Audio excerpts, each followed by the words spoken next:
आपल्याला काय करायचंय, ठीक आहे. आता कार्डियाक अरेस्ट ओळखला सार्थकनी, तर आपल्याला त्याला कॉम्प्रेशन चालू करायचं.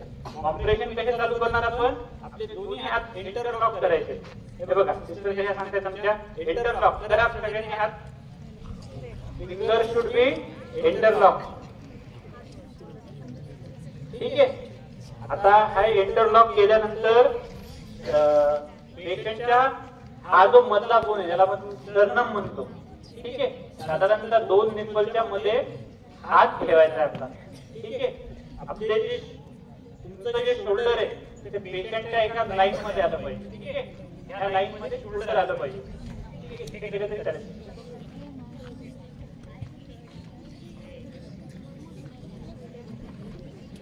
हे एका लाईन मध्ये आलं पाहिजे, ठीक आहे. आणि आपल्याला आता काय करायचंय, हृदय आपलं बंद पडलेलं आहे बरोबर, त्याला चालू करण्याचा प्रयत्न करायचा आहे कॉम्प्रेस करून. कशाला, हृदयाला म्हणजे छातीला बाहेर. कसं करणार आपण, 1 2 3 4 5 6 7 8 9 10 11 12 13 14 15 17 18 19 20 21 22 23 24 25 26 27 28 29 30. आपण काय दिलं आता, छातीवर दाब दिला. याला आपण काय म्हणतो, चेस्ट कॉम्प्रेशन, सीपीआर देणं, कार्डिओ पल्मोनरी रिससिटेशन. आपण काय देतो, एक्सटर्नली कॉम्प्रेशन देतो. कॉम्प्रेशन देतो म्हणजे आपला हार्ट आहे, हार्टला बाहेरून आपण प्रेस करतोय, ठीक आहे. म्हणजे तो हार्ट चालू होण्याचा प्रयत्न होण्यासाठी, ठीक आहे. असे 30 कॉम्प्रेशन दिल्यानंतर आपल्याला काय करायचंय, पेशंटला 2 वेळेस ब्रीदिंग द्यायचं. ब्रीदिंग आपण कसं देणार, तुमच्या समजा जवळचा पेशंट असला, घरातला असला, हा कार्डियाक अरेस्ट कुणालाही फक्त रस्त्याच्या जवळ असं नाही, घरात पण कुणाला लावू शकतो, ठीक आहे. तुमचा जर नोन पेशंट असेल, त्याला कोणत्याही प्रकारचं इन्फेक्शन नसेल, तर माउथ टू माउथ ब्रीदिंग आपण देऊ शकतो, ठीक आहे. माउथ टू माउथ ब्रीदिंग किती द्यायची, आपल्याला 2 ब्रीदिंग द्यायची. 30 कॉम्प्रेशन 2 ब्रीदिंग. काय रेशो असेल त्याचा, 30:2. 30 कॉम्प्रेशन, 30 वेळेला आपल्याला कॉम्प्रेशन नंतर 2 ब्रीदिंग द्यायचे. आता सार्थक तुझं बरोबर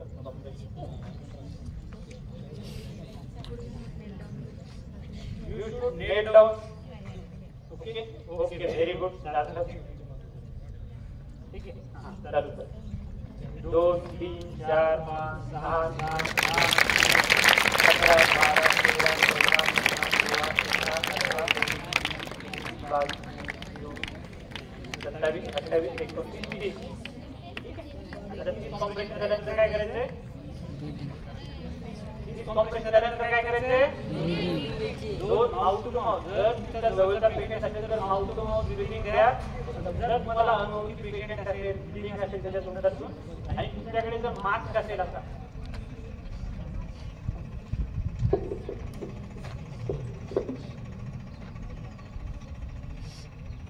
असा एक पॉकेट मास्क म्हणतो, तर तो पॉकेट मास्क वापरून आपल्याला 2 ब्रीदिंग द्यायचे. समजा काही नसेल तर तुम्ही बॅरियर रुमाल टाकून 2 ब्रीथ देऊ शकता, ठीक आहे. ब्रीथ कशी द्यायची, की त्याची छाती उडायला पाहिजे, ठीक आहे. आता 30 कॉम्प्रेशन नंतर किती ब्रीथ द्यायची आपल्याला, 2 ब्रीदिंग.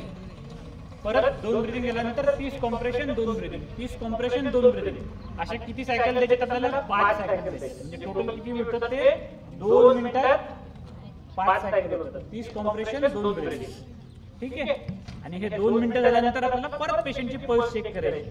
समजा पल्स आली तर आपल्याला थांबवायचं, आपल्याला सीपीआर. आणि आपण जे ॲम्ब्युलन्सला कॉल दिलेला ते येईपर्यंत वाट बघायची. इथपर्यंत कुणाला काही शंका नाही, नक्की चालेल. सार्थकाने तुम्हाला सांगितलं काय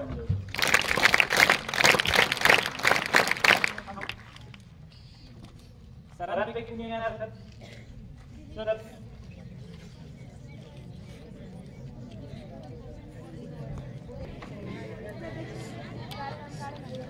कुणी एक जण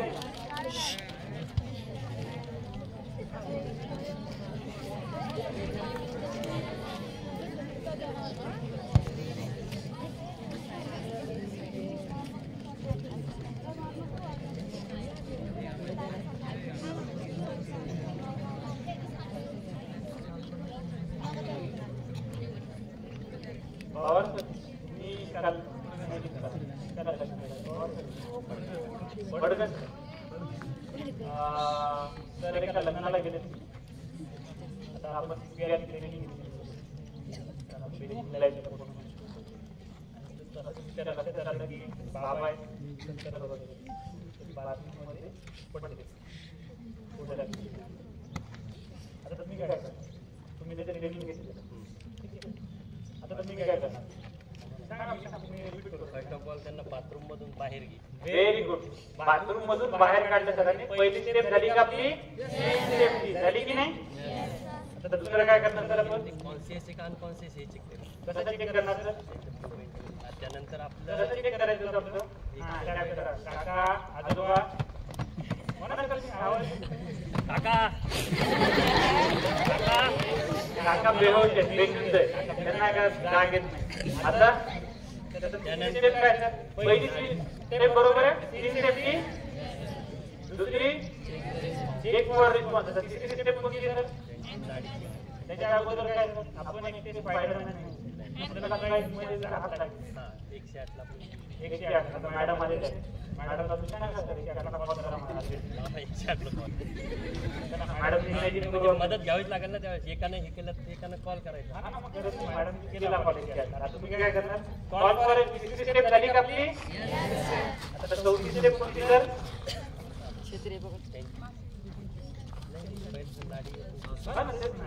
आपल्याला काय चेक करायचं? चौथी स्टेप कोणती आहे?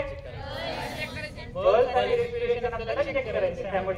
किती वेळ चेक करायचे? किती वेळ चेक करायचे? 5 ते 10 सेकंड बरोबर. ठीक आहे.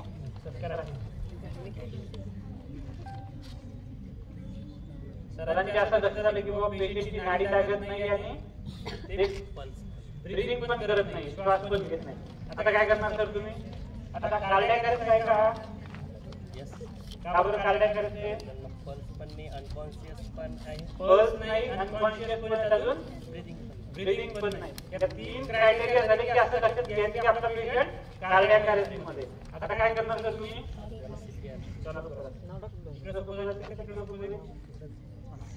प्रेशर खाली लागेल.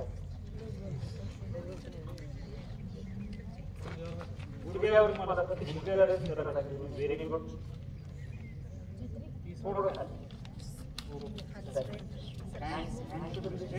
तुमचं जे प्रेशर आहे ते रिस्ट जॉइंट पासून नाही, एल्बो जॉइंट पासून नाही किंवा शोल्डर जॉइंट पासून नाही लागायला पाहिजे. मूवमेंट फक्त हिप जॉइंट पासून लागली पाहिजे.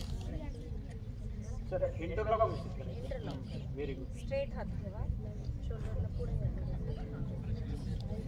दोन 1 2 3 4 5 5 जरा 6 7 सगळे मुलं मोठे आहेत. 9 10 11 12 13 14 16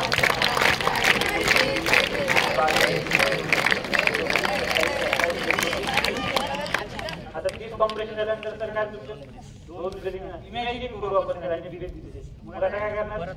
परत काय करायचं? परत सीपीआर द्यायचा. 30 कॉम्प्रेशन 2 ब्रीदिंग. असं किती वेळ करायचं? 5 वेळ. म्हणजे 2 मिनिटं होतात. आणि 2 मिनिटानंतर काय करणार सर तुम्ही? पल्स चेक करणार. समजा पल्स नसली तर परत 2 मिनिटं आपल्याला सीपीआर द्यायचा, ब्रीदिंग द्यायची, सीपीआर ब्रीदिंग आणि परत 2 मिनिटांनी करायचं. असं कधीपर्यंत करायचं आपल्याला? पेशंटची पल्स लागेपर्यंत किंवा पेशंट होल्डमध्ये येईपर्यंत किंवा या दोन्ही गोष्टीने झाल्या तुम्हाला काही लागायचं नाही तर ॲम्ब्युलन्स येईपर्यंत आपल्याला या गोष्टी करायच्या. एकदा सरांसाठी एकदा काय होईल?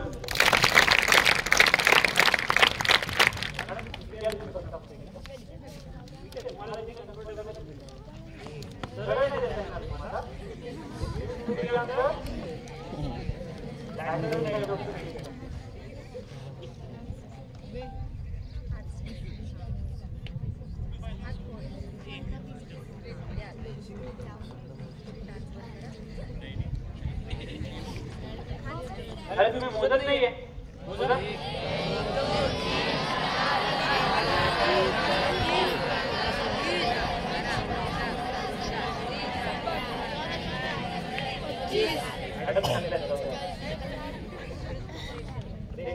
खाली जरा सोपं झालं. ठीक आहे मॅडम साठी एकदा काय होऊन जाऊ देत. इथपर्यंत तुम्हाला काही शंका? इथून पुढे हँडओव्हर करतो आपल्या त्यांना माहिती. कसं वाटलं सीपीआर ट्रेनिंग? याचा उद्देश काय माहितीये का? जेव्हा तुमच्या समोर अशी कुठली सिच्युएशन येईल त्यावेळेस तुम्ही रेस्क्यूअर आहेत, म्हणजे तुम्ही एखाद्याचा जीव वाचवण्यासाठी कॉन्फिडेंटली असं ऍक्ट करायचंय. घरात, तुमच्या ह्या अकॅडमीमध्ये, मार्केटमध्ये, कुठे तुम्ही सोशल प्लेसला गेला तिथं पण. तर तुमच्या कन्सेप्ट क्लिअर झाल्यात. जे 4 ते 6 स्टेप सांगितल्यात सरांनी, सर्वांना क्लिअर आहे? सीपीआर कसा फाइंड आउट करायचा? एक जण सांगा. आपण कधी समजतो की या पेशंटला आता सीपीआर लागतोय? 3 क्रायटेरिया आहे. कोणता? First unconscious, no pulse, no breathing. आणि त्याच्या स्टेप्स काय? Clean safety, check for response, call for help आणि स्टार्ट सीपीआर. कळलं? अरे कळालं का? तुम्ही कॉन्फिडेंटली एखाद्याचं कुणाला गरज लागली सीपीआरची तर सीपीआर देणार? आता तुम्हाला सर्वांना कमल नयन बजाज हॉस्पिटलच्या टीमने सीपीआर ट्रेनिंग दिलेली. इथे असलेले टीचर्स, स्टुडंट सगळे सीपीआर ट्रेन आहे. अमेरिकन हार्ट असोसिएशन 2020 चे गाईडलाईन्स फॉलो करतो आपण. ह्याच्या बेसिक गोष्टी सांगितल्या. याची कन्सेप्ट क्लिअर करायची. कधी अशी सिच्युएशन आली, डोंट गेट पॅनिक, कॉन्फिडेंटली एखाद्याची मदत करायची. ऍज सुन ऍज पॉसिबल हॉस्पिटलला नेण्याचा प्रयत्न करायचा. जोपर्यंत आहे तुम्ही पेशंट सोबत तोपर्यंत सीपीआर देऊन वाचवण्याचा प्रयत्न. ठीक आहे? मी सर्वांचे आभार मानते. तुम्ही शांतरी देणे ही सर्व ट्रेनिंग ऐकली. धन्यवाद. Good afternoon. आवाज जेवढा पाहिजे तसं नाही आलं. Good afternoon. तर सगळ्यांनी टाळ्या वाजवा राणी सिग्नल डॉक्टरांसाठी खूप चांगला रिलीज आलेला.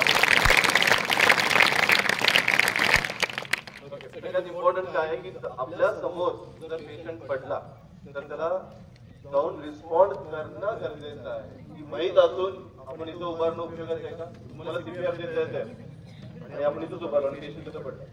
सगळ्यात महत्त्वाचं काय? दिलेली आहे. आपण तिथं जाऊन पेशंटला वाचवू शकतो कारण मला माहिती आहे सीपीआर कसं द्यायचं. ओके? जासाल का? कोणीतरी जाईल म्हणून तुम्ही थांबणार का? वाट बघणार का? हा जाईल, तो जाईल, कोणीच नाही गेलं तर मग मी जाणार, असं करायचं का? नाही. पडलं जायचं कारण आपल्याला माहिती आहे सीपीआर कसं द्यायचं. बरोबर ना? काय बघायचं? कार्डियाक अरेस्ट आहे का? कार्डियाक अरेस्ट 3च गोष्टीवरती बघायचं. पल्स नाहीये, ब्रीथिंग नाहीये आणि अनकॉन्शियस आहे. जाऊन त्याला काय करावं लागणार आहे? चेस्ट कॉम्प्रेशन द्यावं लागणार आहे ना? तरच तो पेशंट वाचणार आहे. का शिकतोय आपण या गोष्टी? आपल्या घरातला माणूस, आपल्याच घरातल्या माणसाला कोणाला तरी टक्कर येऊन पडला ना, त्याला सीपीआर द्यावं लागला तर तुम्हाला माहिती आहे तर तुम्ही दिलात तर तो पेशंट वाचेल. आपण हे का शिकतोय कळतंय का तुम्हाला? 50% ऑफ द पेशंट जोपर्यंत हॉस्पिटलला येत नाही, हॉस्पिटलच्या येईपर्यंत तो पेशंट गायब होऊन जातो, मरून जातो पेशंट. जर आपण सीपीआर दिलं तर तो पेशंट वाचू शकतो. ठीक आहे? तर सीपीआर सिरियलाइज शिकणं खूप गरजेचं आहे. 4थीच्या मुलांना, अमेरिकेतल्या लोकांना हे सिलेबस आहे की सीपीआर कसं द्यायचं 4थीच्या मुलांना. तर आपल्याला सगळ्यांना सीपीआर देणं गरजेचं आहे. ठीक आहे? आता आपण पुढे जाऊया. मेडिकल इमर्जन्सीज आणि ट्रॉमा इमर्जन्सीज काय असतात आणि तिथं आपण कसं पेशंटला रिस्पॉन्ड केलं गेलं पाहिजे त्याला म्हणायचं आपण फर्स्ट रिस्पॉन्डर. ओके? आता सरांनी सांगितलं तुम्हाला की हार्ट अटॅक आणि कार्डियाक अरेस्ट मधला फरक काय आहे. हार्ट अटॅक, कार्डियाक अरेस्ट झाल्यानंतर काय करायचंय तुम्हाला माहिती आहे. कार्डियाक अरेस्ट ट्रीटमेंट काय आहे? सीपीआर. कार्डियाक अरेस्ट काय करायला पाहिजे त्याला? सीपीआर द्यायला पाहिजे. तरच वाचणार आहे. हा झाल्यानंतर आपण काय करतो? प्रोसिजर करतो की नाही? काय आहे ते? सायकोचं ट्रीटमेंट आहे ना. तसंच कार्डियाक अरेस्टचं ट्रीटमेंट काय आहे? सीपीआर. ओके? कार्डियाक अरेस्ट कोणतं म्हटलं तर लगेच काय करायचं? सीपीआर दिलं गेलं की नाही आपण बघायचं लगेच. ओके? आता कार्डियाक अरेस्ट तुम्ही बघितलं कसं करायचं, पण हार्ट अटॅक आल्यानंतर काय शिकायचं माहितीये ना, कोणाला कधीही तुमची गरज नसते.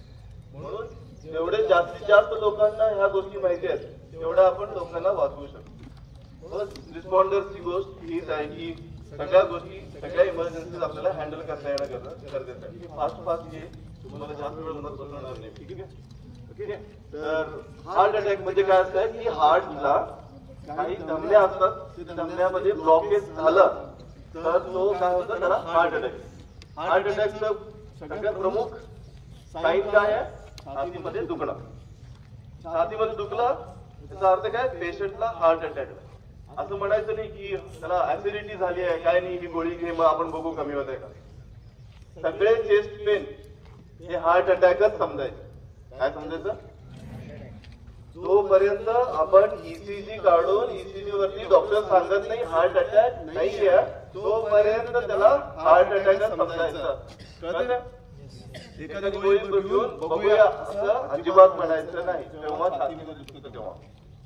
ठीक आहे. कळलं? काय करायला पाहिजे? प्रत्येक कोणतेही मेडिकल इमर्जन्सी असू दे, ट्रॉमा इमर्जन्सी असू दे, पहिल्यांदा रिअश्युअर करणं गरजेचं आहे. रिअश्युअर कोणाला माहितीये? कोण सांगू शकतं रिअश्युरन्स म्हणजे काय? रिअश्युरन्स म्हणजे काय? रिअश्युरन्स कोणी मेंटली पेशंटला सपोर्ट करणं म्हणजे काय? रिअश्युरन्स. ओके. आता हार्ट अटॅक पेशंटला, अरे बाप रे तुला हार्ट अटॅक आला, अरे बाप असं जर म्हटलं तर काय तो टेन्शन मध्ये येईल, अजून घाबरून जाईल आणि हार्टला अजून जास्त काम करायला सुरू होतं, पॅनिक होतं आणि परत त्याचं हार्ट अजून वर्स होतं. पण डिसीज मध्ये काय करायचं? रिअश्युअर. काय करायचं? रिअश्युअर म्हणजे काय? मेंटली सपोर्ट करणं.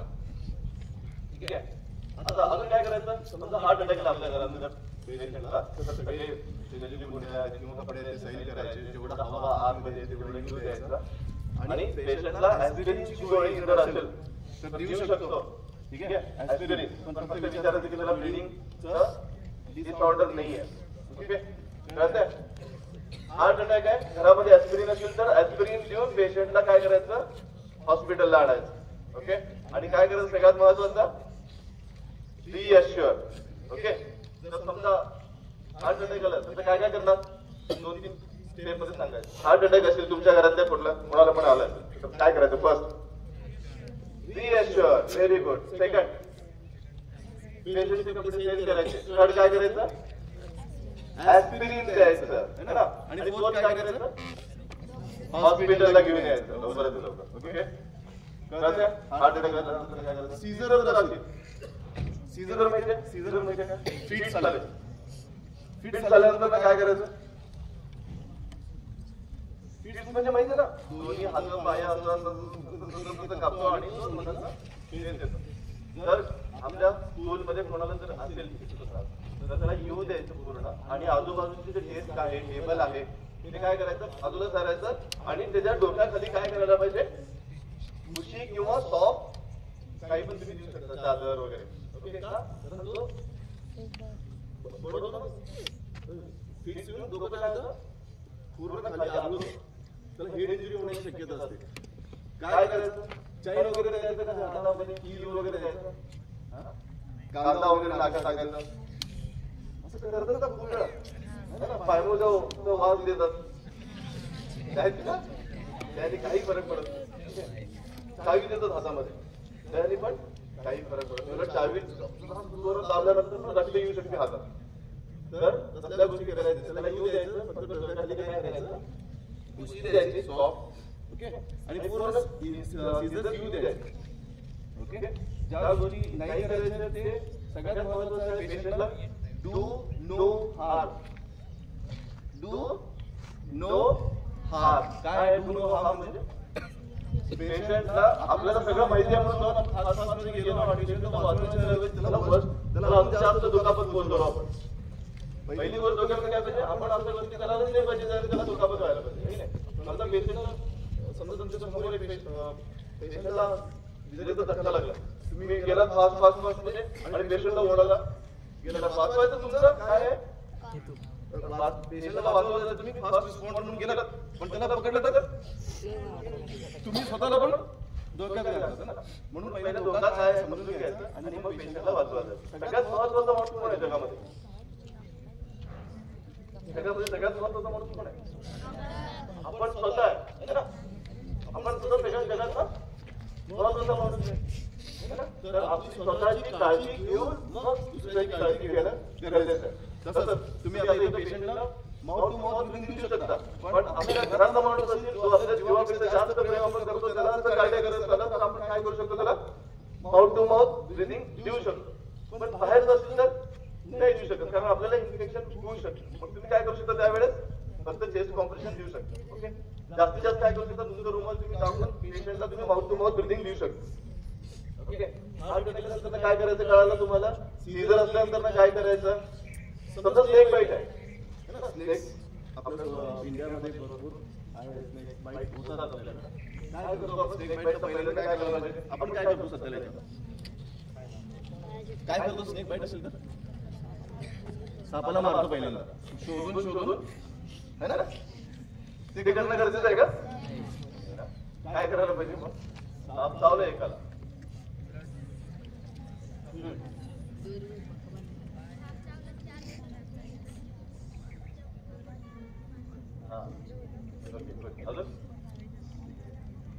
अजून काय करायचं?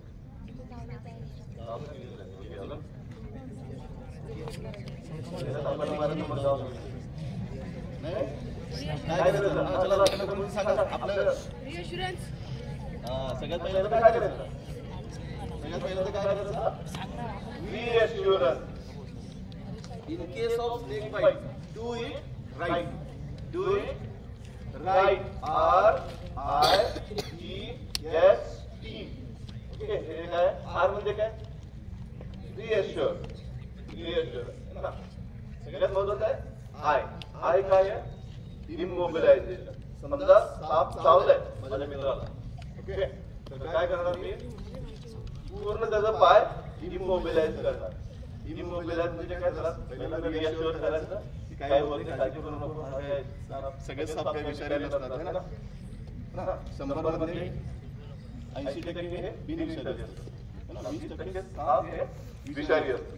ओके, त्याला सांगितलं म्हणजे रिअश्युअर केलं, मग नंतर इमोबिलाइज करणं गरजेचं आहे. इमोबिलाइज म्हणजे काय? समजा पायाला चावलं साप, पूर्ण पाय आणि दोन्ही पाय इमोबिलाइज करणं गरजेचं आहे. इमोबिलाइज केल्यानंतर ना काय होतं की तिथं साप चावलं, विष सोडतो आतमध्ये, तो विष तिथंच राहील. जर तो पॅनिक झाला किंवा तो धावायला लागला, इकडे तिकडे पळायला लागला, तर तो काय होतो? सर्क्युलेशन वाढतं. सर्क्युलेशन वाढल्याने तिथलं विष काय होतं? किडनी आणि हार्ट, लंग्स मध्ये येऊ शकतं. आणि जसं जसं स्नेकचं जे पॉइझन आहे हार्ट आणि किडनी मध्ये जाईल, तसं तसं किडन्या फेल होण्याची शक्यता असते. म्हणून काय करणं गरजेचं आहे? पहिल्यांदा त्याला इमोबिलाइज करणं. तू घाबरू नको, पूर्ण शांत एकाच ठिकाणी बसवायचं पेशंटला.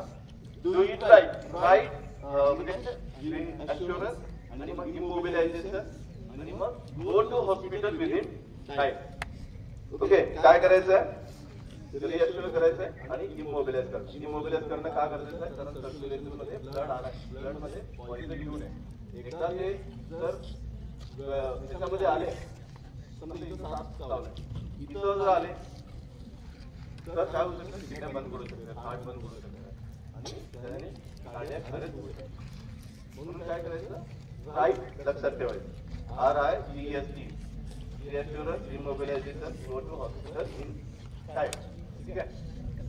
स्ट्रोक असेल तर काय करायचं? स्ट्रोक माहिती आहे सगळ्यांना? स्ट्रोक म्हणजे काय?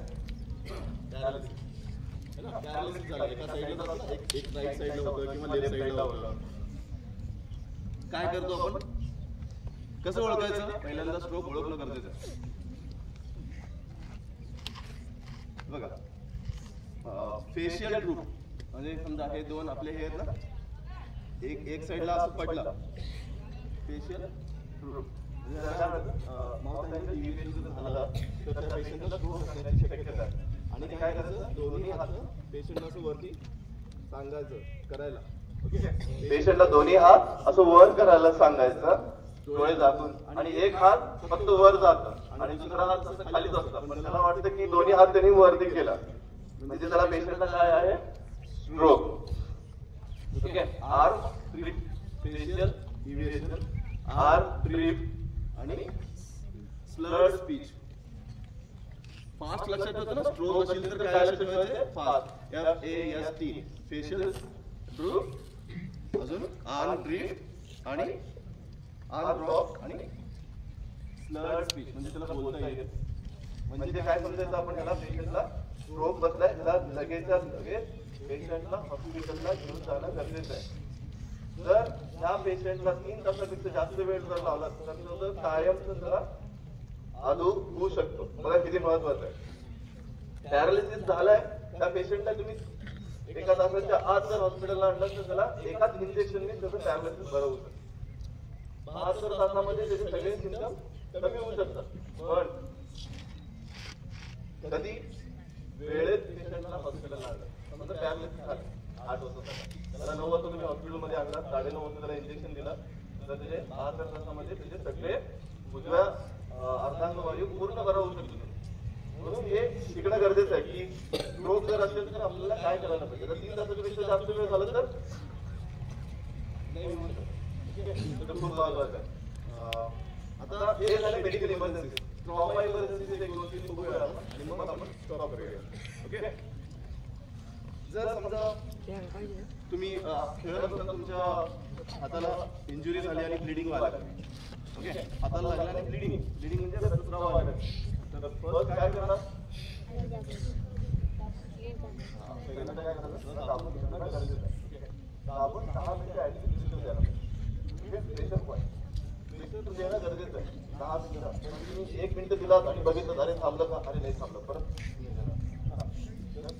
किती वेळ द्या तुम्ही कंटिन्युअसली? 10 मिनिटं दिलं तरच ते क्लॉट तयार होईल. तिथं क्लॉट तयार झालं तर मग ब्लिडिंग आपोआप थांबतं.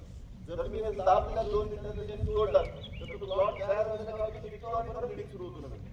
म्हणून काय करायला पाहिजे, त्याला 10 मिनिटं व्यवस्थित दाब देणं गरजेचं आहे.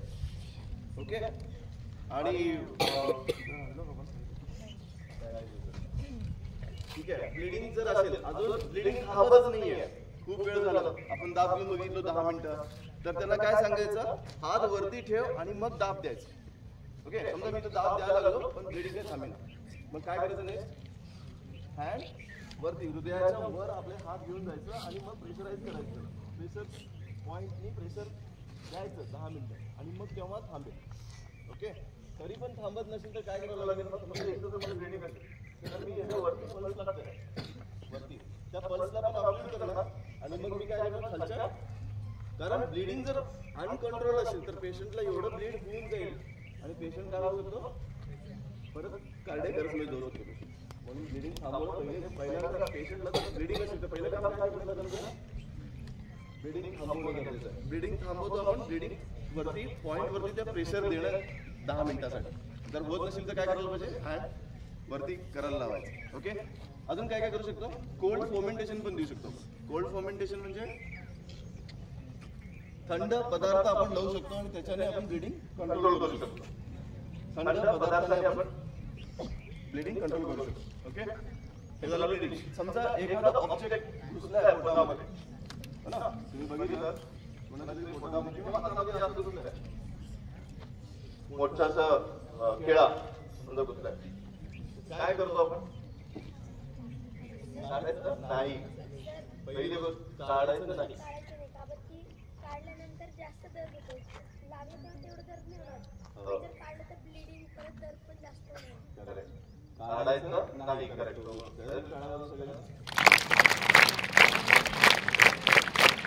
काढलं तर काय होईल, ब्लिडिंग होईल आणि दुखणं पण जास्त होईल. आणि जर ब्लिडिंग झालं तर मग थांबवता येईल का, समजा खेळाला सुद्धा नीट लक्षात घ्या इकडं, ब्लड आपल्या पोटामध्ये खेळा घुसलाय किंवा चाकूच आहे, समजा चाकू जर काढला तर तो 1 मिनिटात मरून जाईल. नाही ठेवायचं तसंच, पेशंटला हॉस्पिटलला आणायचं आणि मग तो ऑपरेशन थिएटर मध्येच त्याचं काढलं जाईल चाकू किंवा काय खेळा असेल.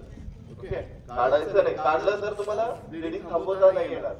ओके, ठीक आहे. समजा बोट कट झालं, काहीतरी काम करता करता काय झालं, बोट कट झालं, पडलं खाली, है ना, तर काय करणार? त्या बोर्डला व्यवस्थित पाण्याने साफ करायचं. त्याला कॅरी बॅग मध्ये किंवा जर समजा जवळपास 9 गुंडाळायचा तो बोर्ड त्याला पॅक करायचं कॅरी बॅग मध्ये आणि तो एका बर्फावरती ठेवायचा. तसंच नाही ठेवायचं तो बर्फावरती नाही ठेवायचा तो अंगठा किंवा बोट. प्लास्टिक बॅग मध्ये घालून आणायचं आणि मग तो हॉस्पिटलला आणायचं पेशंट बरोबर आणि तो अंगठा आपल्याला बसवता येतं. ओके, अंगठा तिथं सोडून पेशंटला आणला तर नाही बसवता येत.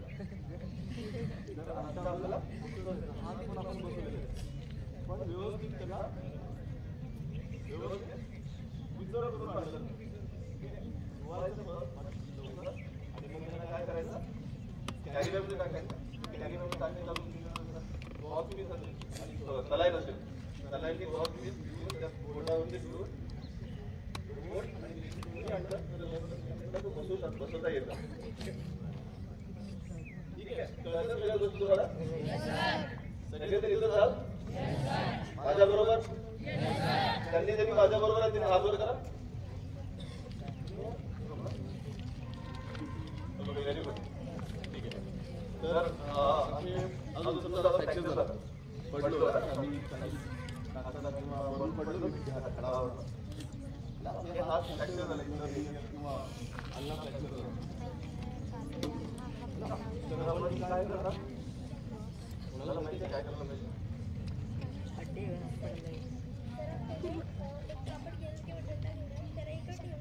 आणि चांगल्यापैकी त्याला बांधून घे. का बरं की जिथे फ्रॅक्चर झालं ना तो जर हातला परत हलवलं तर अजून पेन होऊ शकतं म्हणून त्या सरळ ठेवायचे. मग कॉल फॉर हेल्पिंग नंतर ॲम्ब्युलन्स आली. हॉस्पिटलला गेल्यानंतर तिकडे ते परत प्लास्टर लावणार.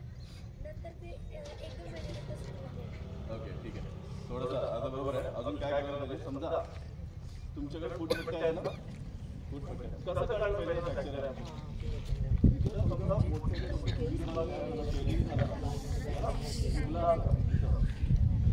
आणि त्याने हात पण लावले त्याला जर आपण बोट लावतो तर ओरडतो. काय फ्रॅक्चर जर हा फ्रॅक्चर आपण व्यवस्थित काही काळजी घेतली तर तो कायमचा असू शकतो. काय कारण मिसमॅच असं बोल असं जोडू शकतो. जर बोल असं जोडले तर तो परत स्पोर्ट्स मध्ये भाग घेऊ शकतो किंवा तो व्यवस्थित होऊ शकतो. पण असं जोडलं तर नाही. मग काय करायचं? आपण आपल्या स्कूलमध्ये फूटपट्ट्या 3-4 फूटपट्ट्या घ्यायच्या आणि या बोनच्या अगोदरचा आणि अलीकडचा. ओके, म्हणजे अप्पर आहे लोअर दोन्ही जॉईंट काय करायचे? ब्लॉक करायचे. कसं ब्लॉक करायचे? फूटपट्ट्या लावायचे. इथं 2 फूटपट्ट्या आणि इथं 2 आणि मग काय करायचं? गुंडाळायचं. ओके, बँडेज असेल तर तुम्ही काय करू शकता? दुपट्टा घेऊ शकता आणि गुंडाळू शकता. पण त्याचा हात कसं ठेवायला पाहिजे? स्ट्रेट. आणि स्ट्रेट घेऊन मग पेशंटला हॉस्पिटलला कळलं? असं केल्याने काय होतं? समजा जर असं नाही केलं तर पेशंटला अजून ब्लिडिंग होऊ शकतो. तो जे फ्रॅक्चर ते एकदम शार्प झालेलं असतं. ब्लेड असतं ना, ब्लेड त्या ब्लेड सारखं असतं फ्रॅक्चर पार्ट. आणि ते काय करतं? आतमध्ये मसल्सला कंटिन्युअसली कट करतो. मसल्सला, वेसल्स, आर्टरीज, वेन्स, आर्टरीज वेन्सला कट करत अजून ब्लिडिंग होऊ शकते. ओके, तर मी नुसतं हाताला नाहीये. असं जर फ्रॅक्चर कुठे पण जर झालं, इथं झालं, इथं झालं, ओके, बोटाला झालं तर आपण काय करायचं? लोअर आणि अप्पर जॉईंट काय करायचं? ब्लॉक करायचं आणि बांधायचं. कळतं नाही का आता?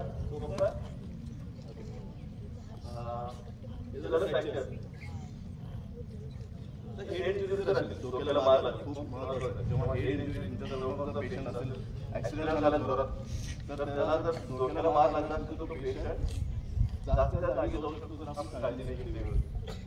काय करतो आपण? आपलं एखादा चांगलं असतं पेशंटला वाचवायला पाहिजे आणि हॉस्पिटल घेऊन जायला डोक्याला मार लागला तर सगळ्यात नाजूक भाग असतो तो मान असतो. सगळ्यात नाजूक भाग काय असतं? मान. आणि तिथं लागून इम्पॅक्ट कुठं होतो? मानेवर.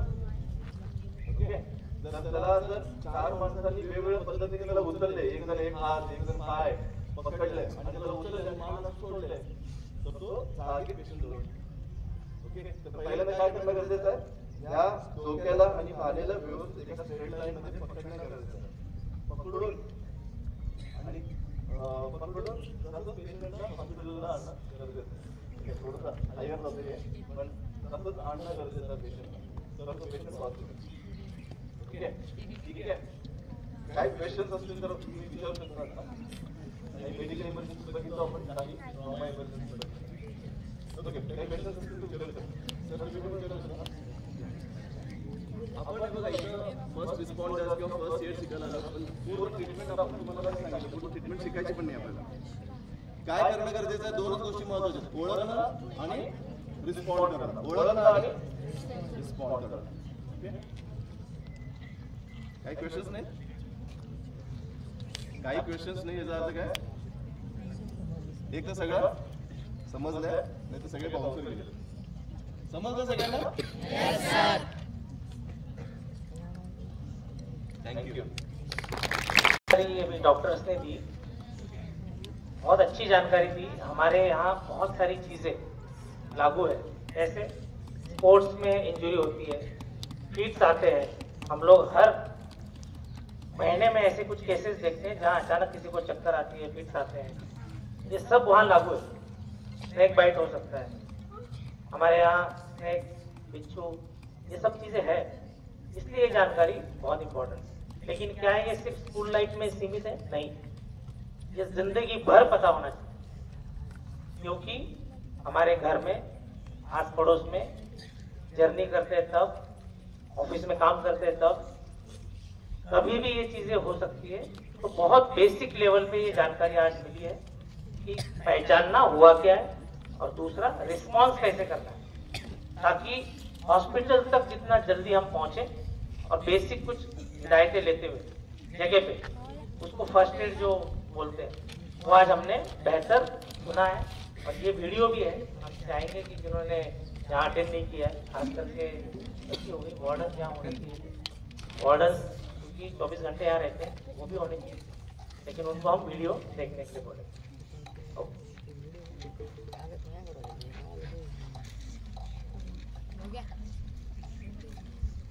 सर्वांनी या ठिकाणी बघितलंय, कारण गेल्या 1 तासापासून आपण सर्वजण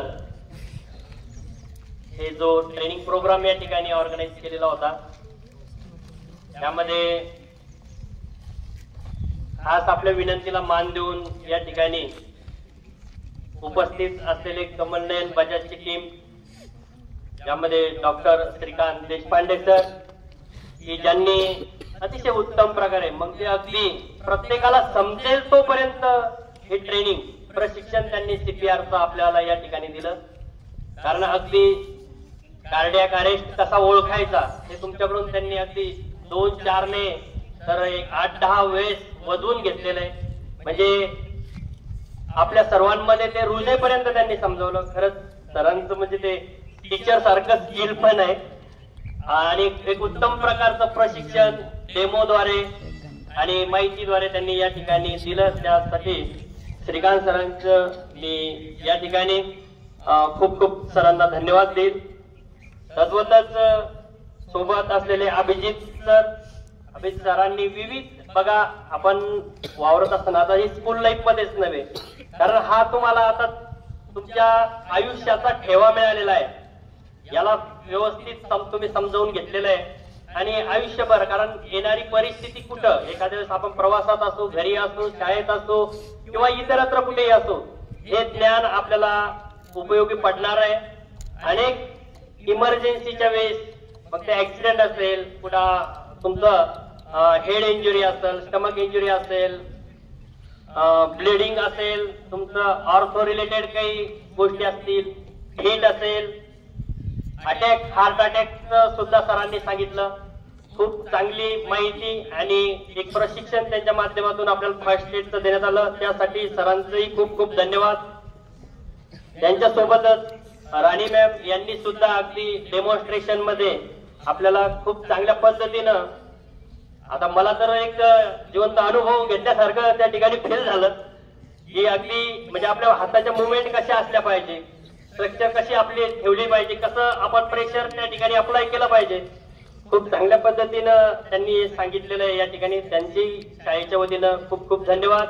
आणि हे सर्व जोडून आणण्यासाठी अगदी सुरुवातीपासून आपली शाळा आणि कमलनयन बजाज हॉस्पिटल यांच्यामध्ये दुवा साधण्याचं काम ज्यांनी केलं, त्यांना आम्ही सुद्धा वेळोवेळी कॉल केला. जॉर्ज फर्नांडिस सरांशी त्यांनी आमची भेट घालून दिली, एक चांगली मीटिंग त्या ठिकाणी ऑर्गनाईज केली.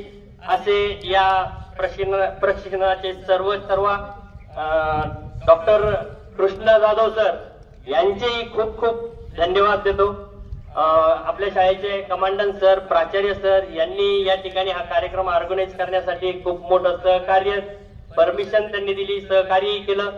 तद्वतच vice principal Solanki sir, Borekar sir, आमचे अनिरुद्ध देशमुख सर या सर्वांनी हा जो ट्रेनिंग प्रोग्राम आहे या ठिकाणी संपन्न करण्यासाठी त्यांचेही कष्ट आहे. सर्वांना या प्रसंगी खूप खूप धन्यवाद. आणि सर्वात महत्वाचं म्हणजे तुम्ही अगदी आपल्या लंच टाइम झालेला असतानाही एवढं उत्साहानं यामध्ये सहभागी झाल्यात, त्यासाठी तुमचंही या ठिकाणी मी कौतुक करतो आणि हा कार्यक्रम या ठिकाणी संपला असं जाहीर करतो.